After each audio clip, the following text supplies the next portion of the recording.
Oke, kita lanjutkan dengan geometri bilangan kompleks.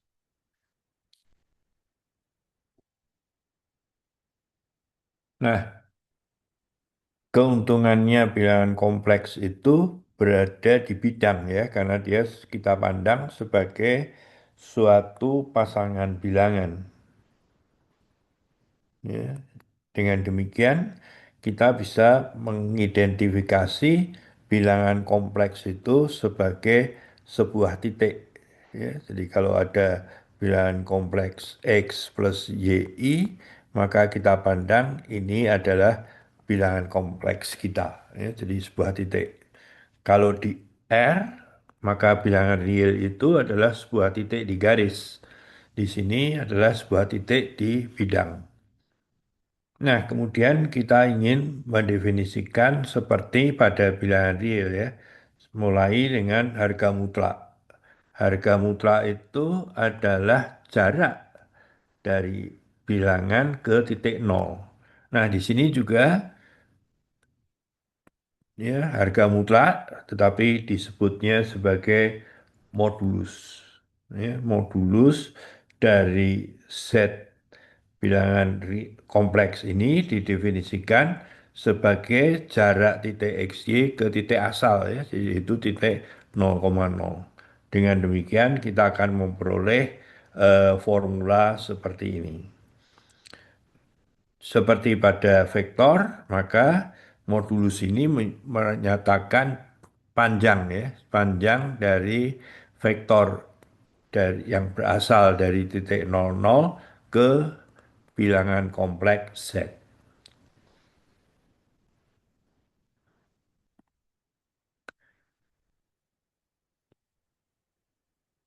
Nah, sekarang kalau hanya sekedar modulus, maka semua bilangan kompleks yang terletak pada lingkaran ini mempunyai modulus yang sama.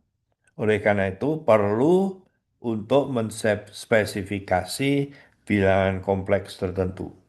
Nah, di sini yang disebut sebagai argumen ya. Jadi kalau ini adalah bilangan kompleks Z, argumen itu adalah sudut ini.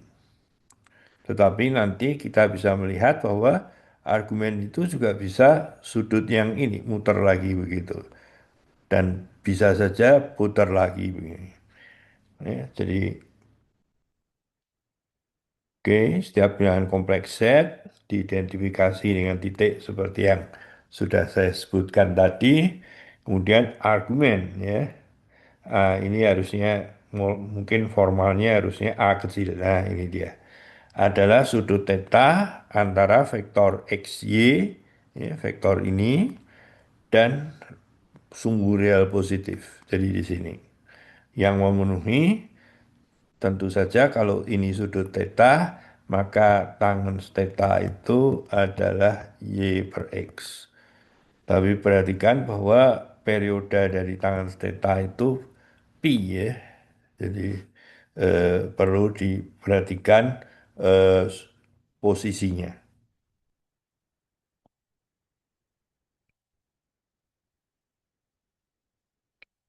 Nah, mungkin contoh, saya kira mudah kalau kita punya tiga, satu, dua, tiga, dan ini empat, ya, maka ini adalah Z sama dengan 3 plus 4I, maka modulusnya adalah ini 3, ini 4, maka ini panjangnya 5.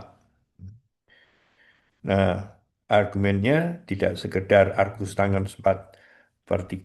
Ya, jadi tadi kalau ini theta, maka tangen theta itu adalah 4 per 3. Tapi theta itu argus tangens dari 4 per 3. Tapi nanti kita harus memilih kalau X, Y positif, ya dua-duanya positif, jadi mungkin saya tulis di sini X-nya positif, Y-nya positif, dan X-nya negatif, Y-nya negatif. dengan nilai yang sama, maka tangen theta itu nilainya sama, ya, sama-sama Y per X ya. Jadi kita harus memilih apakah dia yang positif dua-duanya atau negatif dua-duanya atau tentu saja yang di sini dengan yang di sini. Oke. Nah, eh, set sama dengan min 1, min 1 dan I ya. Jadi di sini nih. Nah, ini sudutnya adalah ini kan betul-betul pi per 4 ya. Sedangkan ini adalah pi per 2. Oke. Ini pi per 2 jadi sudutnya adalah 3 pi per 4. Jadi saya tidak menggunakan eh, tangens yang murni, tapi saya menggunakan juga sedikit gambar ya, untuk tidak terlalu rumit mengenai hal itu.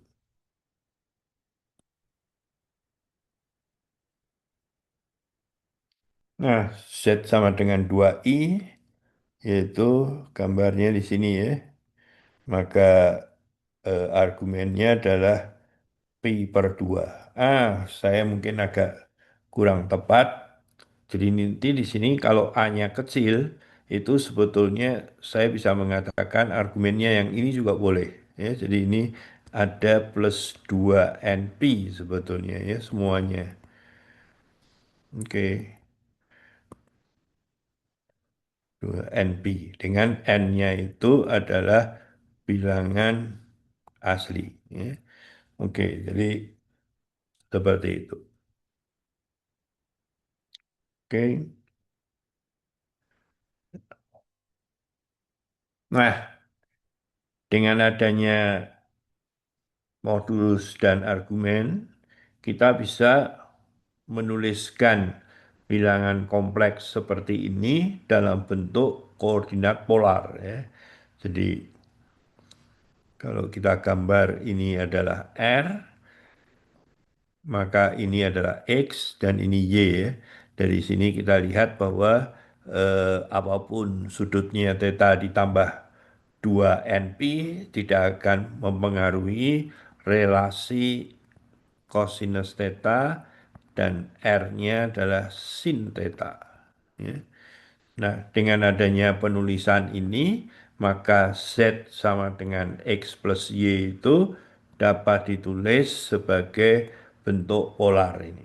Ya, ini yang disebut dengan polar dari bilangan kompleks. Oke.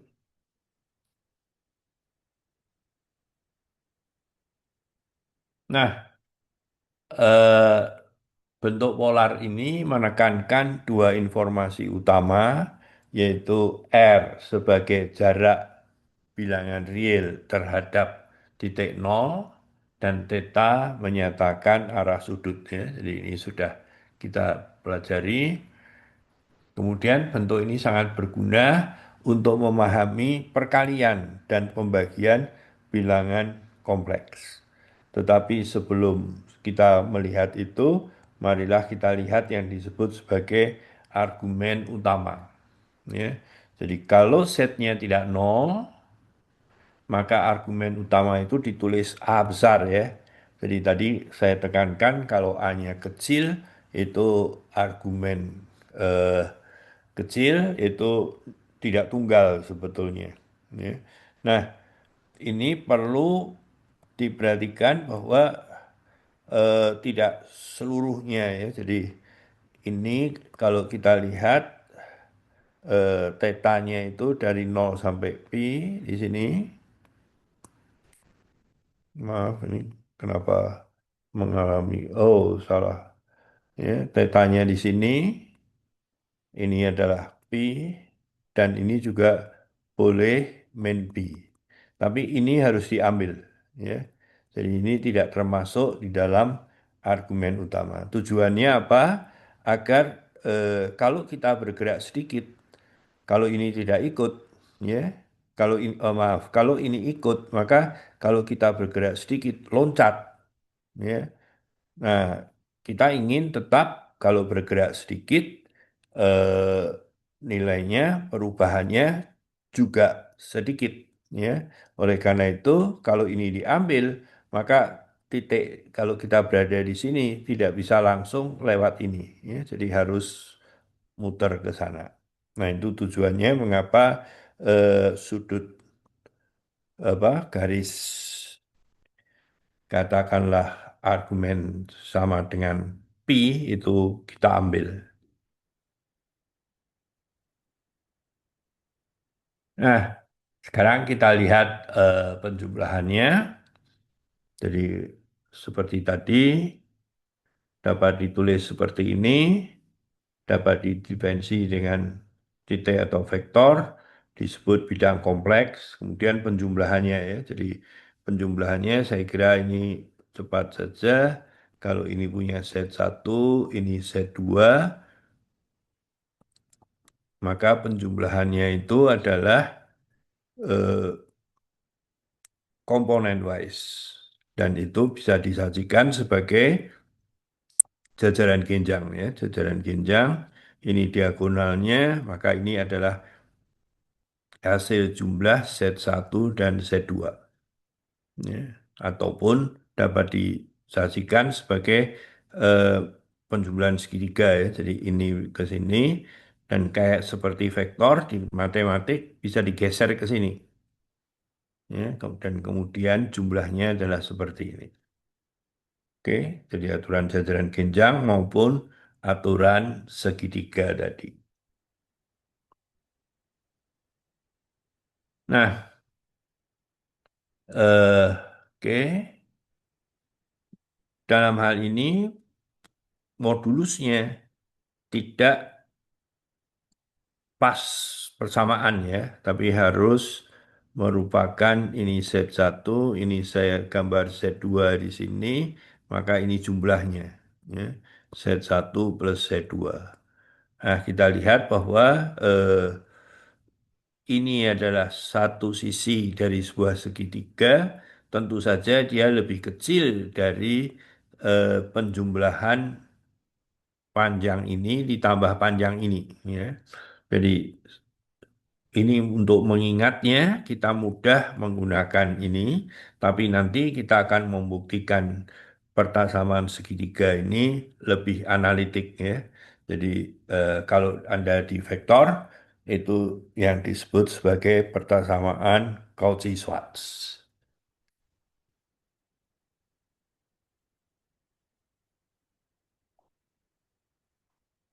Nah, untuk perkalian lebih baik menggunakan koordinat polar ya.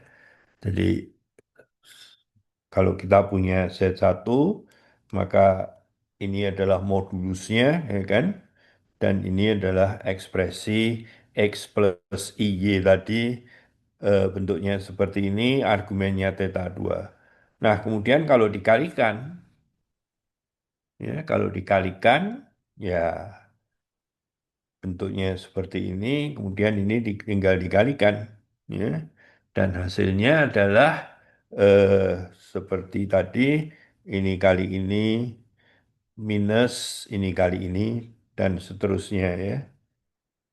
Oke, dan hasilnya seperti ini. Dan kita lihat bahwa bentuk ini itu adalah dapat disederhanakan menjadi ini menjadi plus, ini menjadi plus ya. Jadi ini sangat bagus sekali kalau di perkalian ya. Jadi kita bisa membaca bahwa modulus set satu kali set 2 itu sama dengan ini. Set satu kali set 2. Jadi di perkalian dikalikan dulu, diambil modulusnya sama saja dengan mengambil modulusnya kemudian dikalikan ya. Jadi betul seperti kompatibel, artinya urutannya itu boleh diganti. Oke. Nah, dari hasil tadi kita bisa melihat seperti ini yang sudah saya tulis. Oh ya, kemudian argumennya bisa dibaca dari sini ya. Jadi argumen dari Z1 plus Z2 itu adalah theta satu theta 2 yang pada dasarnya adalah argumen satu dan argumen 2 ya. Jadi perhatikan bahwa argumennya memenuhi ini ya. Bahwa saya lupa apakah saya tuliskan bahwa formula ini tidak berlaku untuk argumen utama ya. Tidak berlaku untuk argumen utama.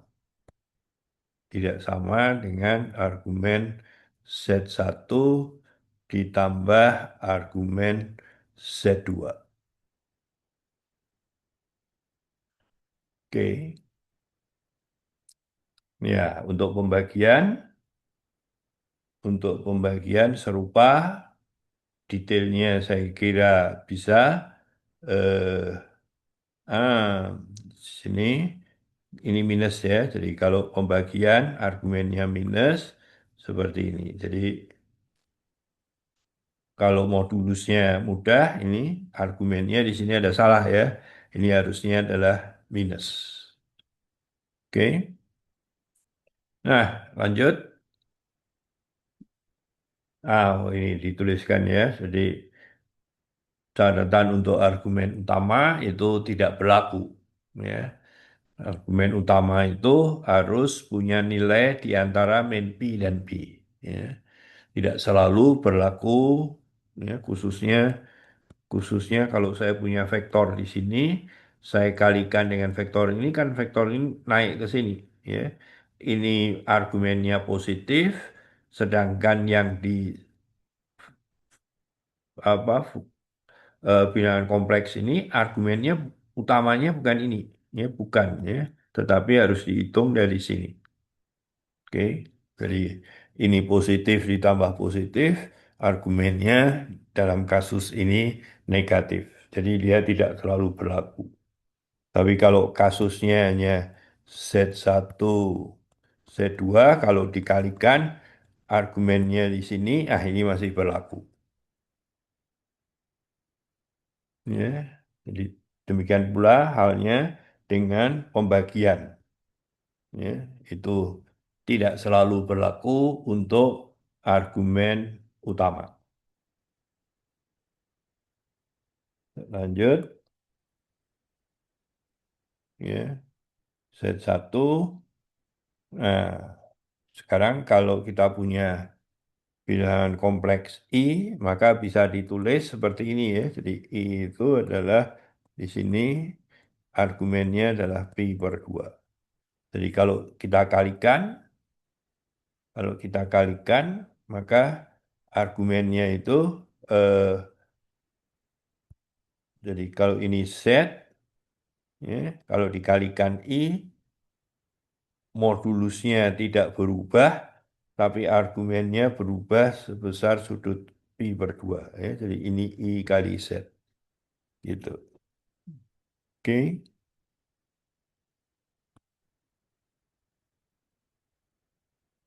Nah, jadi tadi sudah saya gambarkan bahwa artinya eh, Z ZI itu adalah hasil putar dari Z sebesar sudut pi per 2 berlawanan arah jarum jam ya. Tadi saya lupa waktu menyebut argumen bahwa sudut itu selalu dihitung mulai dari sumbu positif ya. Sedangkan pada pembagian hasilnya akan seperti ini, yaitu kalau ini Z, IZ itu ke sana, sedangkan Z per I turun ke sini. Ya. Dan kita tahu bahwa Z per I kita kalikan I, ya, itu adalah IZ dibagi min 1. Ya. Jadi cocokkan ya, kali min 1 hasilnya ini. Oke. Contoh lain, kalau Z1 seperti itu, ya. kemudian A itu adalah sembarang bilangan kompleks dengan modulus R dan argumen alfa, maka sekali lagi A kali Z itu adalah modulusnya dikalikan dan argumennya dijumlahkan. Ya, jadi kalau misalkan kita punya yang begini, kemudian aset itu cukup panjang, ya, maka argu- sud- ini Z, ini A, maka ini kita tambahkan sebesar sudut ini ya. Jadi di sini kurang lebih ini adalah letak dari A kali Z. Nah, modulusnya ya modulus ini kali modulus ini. Ya.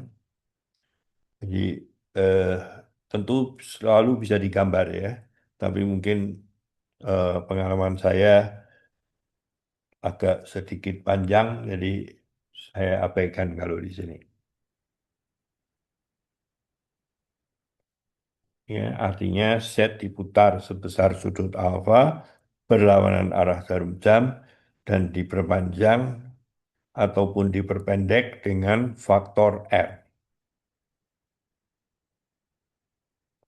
Nah, kita sudah melihat eh, apa namanya tentang penjumlahan perkalian bilangan kompleks. Nah, kita akan mengenal notasi Euler ya. Jadi geometri dari perkalian itu kan kalau kita punya set satu dan set 2 seperti itu, maka ini harus ada sama dengannya ya. Sama dengan seperti itu. Oke. Nah, jadi pada perkalian argumen dijumlahkan. Oke. Nah, nah, kalau ini memberikan gagasan Euler untuk menuliskan bahwa EI pangkat theta itu cos theta plus I sin theta ya. Jadi kita tahu bahwa kalau kita punya theta satu plus theta 2 ya ini adalah EI theta satu kali EI theta 2. Dan itu memang yang terjadi pada kosinus theta satu I sin theta satu kali biasanya ada tulisan pendek sis theta 2. Ya, cos theta 2 plus I sin theta 2 kalau dikalikan ya hasilnya seperti ini. Ya. Nah, oleh karena itu Euler memberikan notasi seperti ini ya karena sifatnya sama. Dan kalau sekarang set satu sama dengan seperti ini dan set 2 ini, maka set satu kali set 2 itu tinggal di ininya dikalikan ya. Jadi seakan-akan memang betul cocok ya. Nah, ini kan mempersingkat, kita tidak perlu hafal dengan rumus penjumlahan trigonometri gitu. Ya. Nah, makna geometrisnya modulus dikalikan dan argumennya dijumlahkan ya. Oke. Nah, perkalian dengan dirinya sendiri, kalau kita punya set kuadrat, hasilnya seperti ini. Ya, modulusnya menjadi R kuadrat dan argumennya menjadi 2 theta. Yaitu dengan demikian argumen dari Z kuadrat itu adalah 2 argumen dari Z. Gitu. Oke. R pangkat 3 demikian pula sama. Ya. Jadi mudah dilihat ini adalah Z kuadrat kali Z. Hasilnya menjadi cos theta dengan notasi Euler. Lebih bagus ya. Jadi EI2 theta kali R E I theta. Ini harusnya pakai notasi Euler ya. Jadi dengan demikian R pangkat 3 E ini kali E ini ya 3 I theta ya. Dan modulusnya adalah seperti ini. Nah, eh, secara umum ya secara umum kalau kita punya bilangan ah, bulat tapi N-nya lebih besar satu ya. Jadi hasilnya seperti ini ya. Z pangkat N kita bisa membuktikan dengan induksi, tapi mungkin di video agak sedikit membosankan kalau ini ya. Jadi garis besar saja, tentu saja Anda tetap perlu membaca bukunya dengan lebih tenang sendiri. Nah, rumus de Moivre, jadi ini ternyata tidak hanya berlaku untuk bilangan bulat saja, tetapi juga tidak berlaku dengan bulat positif ya, tapi berlaku juga untuk bilangan bulat negatif ya. Jadi kalau n-nya negatif, maka hasilnya juga tetap sama bentuknya seperti ini ya. Jadi rumus Euler itu menjadi sangat bagus. REI theta sebetulnya saya harusnya menulis ini ya. Zn R E I beta pangkat N ya. Jadi persis seperti di bilangan real ya. N gitu. Oke, masing-masing dipangkatkan. Oke.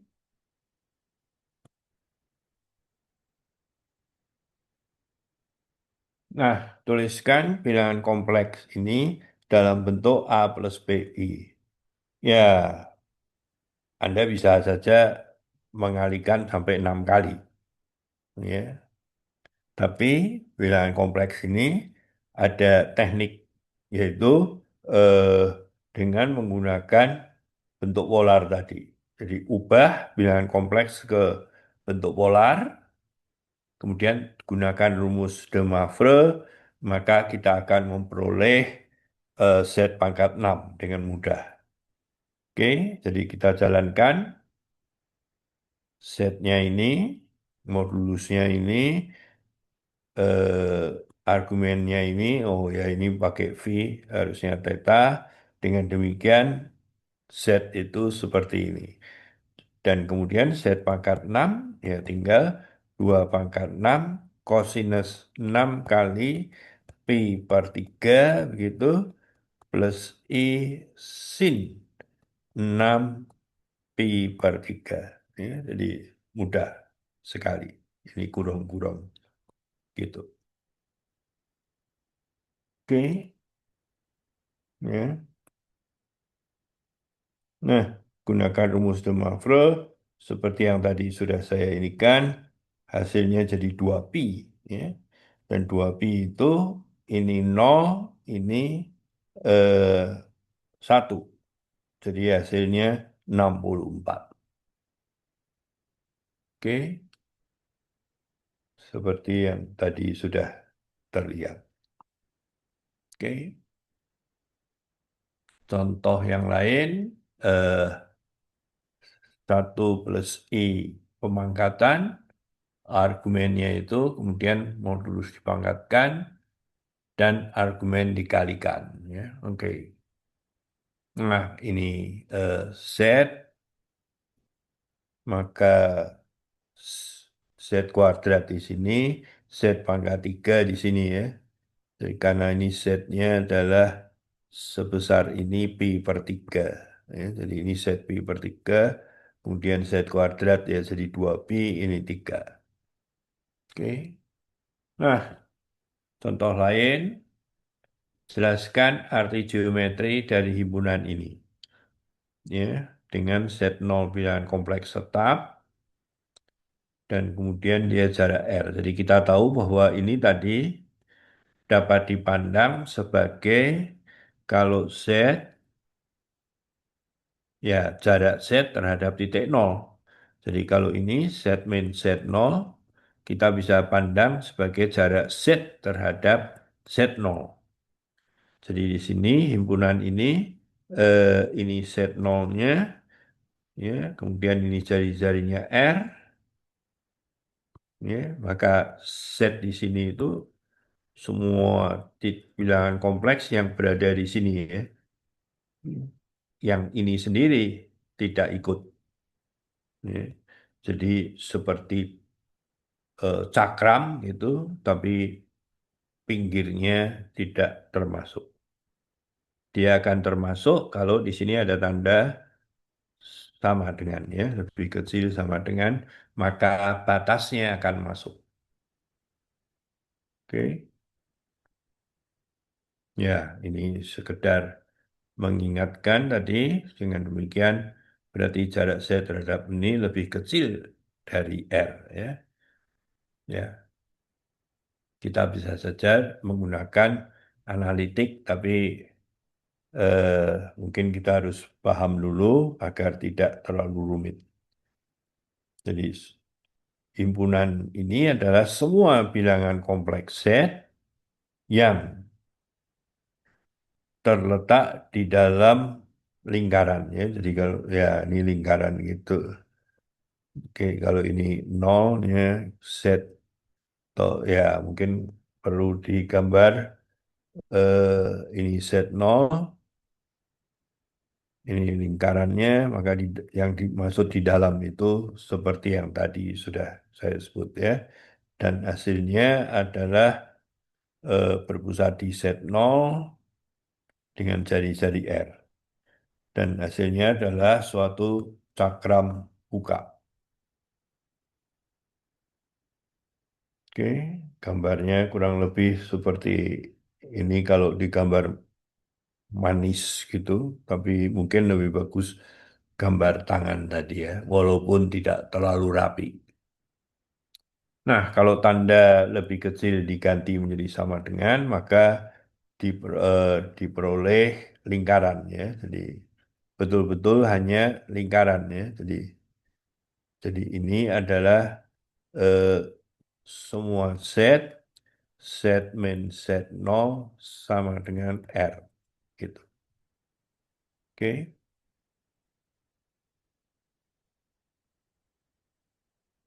Lebih besar artinya dia di luar lingkaran. Jadi kalau ini set nol, jari-jari R, ya, maka yang di luar itu di sini. Oke. Analisis himpunan ini sangat penting, ya, dalam topologi bidang kompleks, ya. Nanti itu adalah himpunan buka, himpunan tutup, ya, limit, dan analisis kompleks lanjut. Oke, saya kira sampai di sini. Di catatan kuliah ada beberapa soal yang tentu harus dikerjakan. Pada pertemuan yang akan datang, kita akan mendiskusikan hal itu.